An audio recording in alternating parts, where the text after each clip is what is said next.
Vous reparler d'équinoxialité, parce que ce qui est très important, c'est que les gens se familiarisent avec ces notions d'équinoxialité et de solsticialité.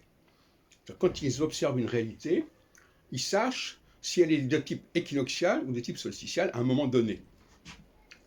Un cas intéressant est ce qui s'est passé dans les années 50. Parce qu'il y a eu deux phénomènes dans les années 50 pour la France. D'une part, elle a fait partie des membres fondateurs de la communauté européenne, avec notamment l'Allemagne et l'Italie, qui étaient en guerre avec la France quelques années plus tôt, 7 ans plus tôt. Et d'autre part, il y a l'Algérie. Et jusqu'en 58-59, il n'était pas question de quitter l'Algérie et de donner son indépendance à l'Algérie.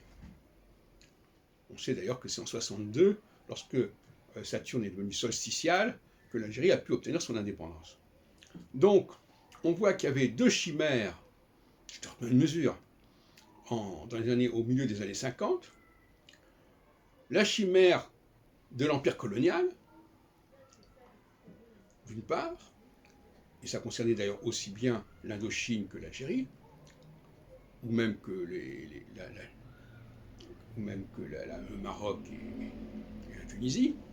Enfin, l'Algérie, c'était vraiment le point central. Et juridiquement, l'Algérie faisait partie de la France, etc. On revient au débat juridique. Avec le droit, on fait des miracles, c'est la baguette magique qui fait qu'on peut nier la réalité.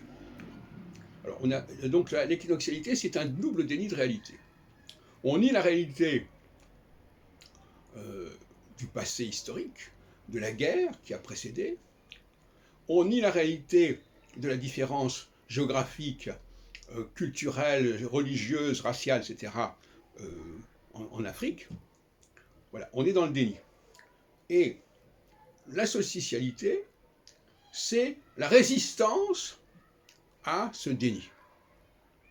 Je ne prends pas le mot résistance parce que j'ai fait des articles récemment là-dessus. On dit non, on ne peut plus continuer à être dans le déni de réalité.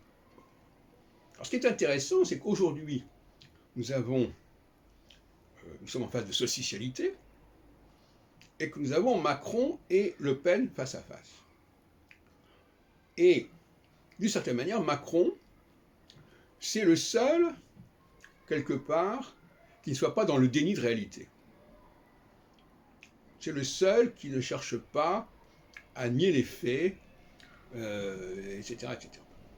Bon, même si, effectivement, aujourd'hui, quand même, l'Europe, elle existe. On ne peut pas dire qu'elle n'existe pas. Bon. Donc, à un certain moment, à un moment donné, l'Europe devient une réalité par le fait du temps, de l'histoire. Mais, cela dit, les autres candidats sont dans le déni de réalité et ils instrumentalisent le droit pour la praxis de ce déni. C'est-à-dire que voilà, on va utiliser le droit et comme ça on va changer le réel. Le droit, c'est une formule extrêmement démagogique. Quand on fait voter par le peuple le droit, on est dans la démagogie puisque le peuple c'est le démos, c'est la racine même du mot démocratie et démagogie.